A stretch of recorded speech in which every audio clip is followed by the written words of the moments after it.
I don't think we have a crisis of mental health because there's somehow a design flaw in human beings. Our software is not failing, right? I mean, basically We have a screwed up operating system that got installed, though. So regardless of what mental health condition that you're talking about, everything from schizophrenia to autism to major depression, bipolar disorder, so far what's been looked at as a common denominator of these syndromes is actually inflammation in the brain. Yeah, that's right. That's right. I think that's so important. Let's double click on that, because inflammation is what's behind a lot of the mental health crises. Right. I mean, I read a study that they're showing they were interested in using TNF alpha blockers for depression, which is a stupid idea, which is like an autoimmune drug.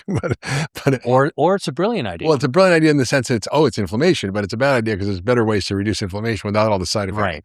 So, but if we're really trying to address this root cause of mental illness, or let's not call it mental illness, let's call it kind of deviating from our own mental health. You've got this like smoke screen that's put up by inflammation, and although there are underlying things that might make something depression versus anxiety disorder versus OCD versus schizophrenia, the reality is if you can strip away the inflammatory layer, that's actually an important thing that people are empowered to do. We can do that ourselves. You don't need a psychiatrist to lower body inflammation and hence brain inflammation.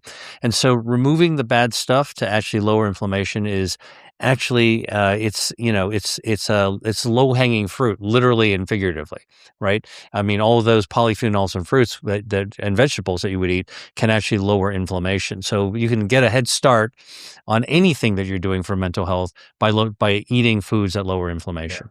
Yeah. And by the way, the other thing that's interesting about inflammation, which most of us are walking around with, even those of us who take care of ourselves, life is tough. Stress causes inflammation. Yeah. Most of us have a little bit of more stress than we want in our lives.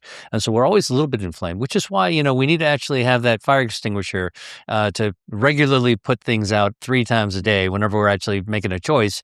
Make that choice to lower inflammation in your bodies is good for brain health, good for mental health as a practice. I think as just a matter of actually how you choose your foods, your meals. Now, the other thing is staying away from things that can cause inflammation as well. And this is really the other part of the dark matter in manufactured foods and ultra-processed foods. And by the way, the dark matter is a good thing. It's not bad. The dark matter is all the things we haven't seen that are good in food, but there's also a darker matter. There's a darker matter, which is a shitty food we're eating. Right. That's what you're talking about. That's the dark side of the force. Yeah. Right. Okay. So then you actually put all those chemicals that our body tries to process, tries to detox, our liver, our kidneys, all these organs try to kind of remove. Has to do extra work. Has to consume energy, part of the energy that we would normally have for enjoying life, for brain function. If we have to divert that energy to detoxing the chemicals that we find in our foods, artificial coloring, artificial flavoring, artificial preservatives, you name it, the fillers, all these kind of transformed additives that are actually found in our foods. Not only does it steal from our life energy and our life force, but they actually directly trigger inflammation as well. And by then triggering inflammation, think about the dietary pattern. You eat less foods with polyphenols, more junk food with all these chemicals. You're tilting the scales towards inflammation. And the most inflammatory thing is sugar and starch. That's what's the majority of Americans' diet. And that's creating insulin resistance, which creates belly fat deposition. Those cells in your belly are not just holding up your pants. They're little factories of inflammation, creating adipocytokines, which are inflammatory molecules from the fat cells that go to your brain and affect everything. And the food industry that makes foods with sugar and starch tend to add to those foods a lot of other additives. Yeah. Right. So you're talking about sort of, something that can be damaging. You get the double whammy. Yeah. So I think you're right. I mean, the inflammatory issue is huge. So all these polyphenols tend to be anti-inflammatory, whereas all the foods we're eating tend to be inflammatory. And a very basic level, to simplify things, when your brain's inflamed, your mood's inflamed. You're depressed, you're anxious, you're irritable, you have bipolar disease, you have schizophrenia, you have autism. These are all brain disease. Even Alzheimer's is brain inflammation. Or you actually have or brain fog.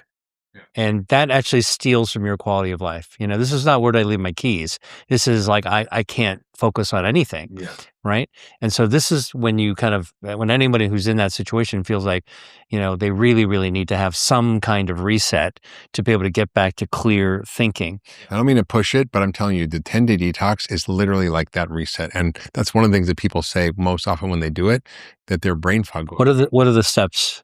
Basic It's steps. getting rid of all the crap, it's adding in the good stuff, taking out the bad stuff. So it's lots of vegetables, fruit, nuts and seeds, good quality protein, lots of good fats, olive oil, eggs. You're taking out gluten, dairy, grains, and beans. Not that they're wholesale bad, but for a temporary period, because they tend to be more starchy and cause some gut issues for people. Dairy, which our modern dairy is terrible. And I do like yogurt, and I like particularly sheep or goat yogurt. But just for a short period of time, these tend to be the very inflammatory foods that people are sick from. And when you do that and you obviously take out all the ultra processed foods and all the sugar, and the sodas, all the sugar, all the starch, all the additives, all the chemicals, all that goes away.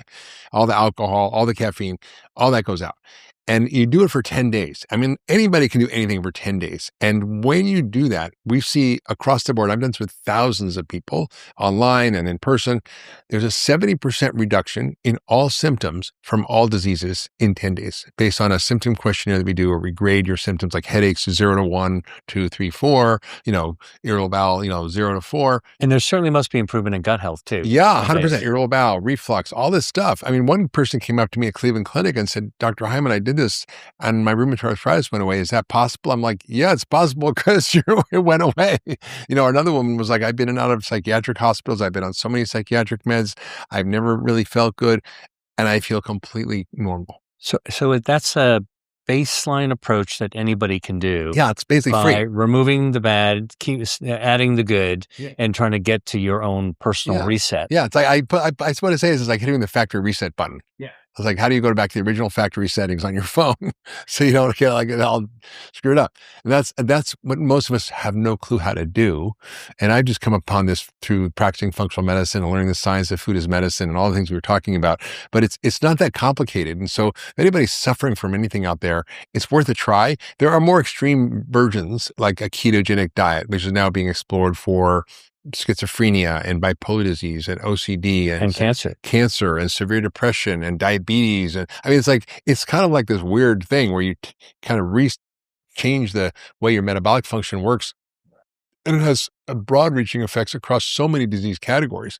So whether it's diabetes or cancer or Alzheimer's or autism. Okay. So one of the things that I think, one of the things we just talked about is lowering inflammation, avoiding by eating better things that are good for gut and polyphenols that lower inflammation, and then staying away from some of the lowering the harmful intake, adding more polyphenols to your diet.